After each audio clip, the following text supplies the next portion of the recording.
ایک دفعہ آپ طالب علموں کو درس دے رہے ہیں، سبق پڑھا رہے ہیں، حضور غوث اعظم نے اپنے ہاتھ کو ایسے کیا، تھوڑی دیر کے بعد واپس کر دیا۔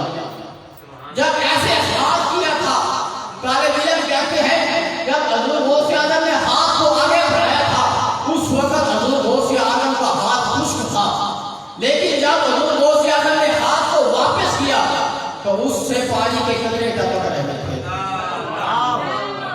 طالب علموں نے حضور غوث اعظم سے سوال کیا کہ حضور آپ نے جب ہاتھ کو آگے بڑھایا تھا اس وقت آپ کا ہاتھ خشک تھا، لیکن جب آپ نے اپنے ہاتھ کو واپس کیا ہے تو اس میں پانی کے قطرے ٹپک رہے ہیں، یہ کیا وجہ ہے؟ حضور غوث اعظم نے فرمایا کچھ نہیں، تم اپنا کام کرو۔ تھوڑی دیر کے بعد کچھ لوگ آئے۔ وہ لوگ کون تھے؟ وہ لوگ وہ تھے کہ جو سمندری دورے پر گئے ہوئے تھے۔ جب وہ آئے طالب علموں نے کہا اے لوگو، تم تو سمندری دورے پر تھے، بحری دورے پر تھے، تم یہاں پر کیسے پہنچ گئے؟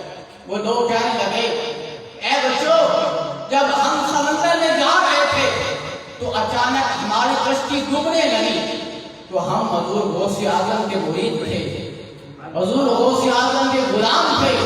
ہم نے کشتی جب ڈوبنے لگی تو کشتی میں حضور غوث اعظم کو بلایا۔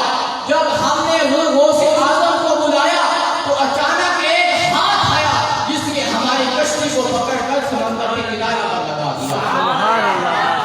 وہ کس کا ہاتھ تھا؟ وہ حضور غوث اعظم کا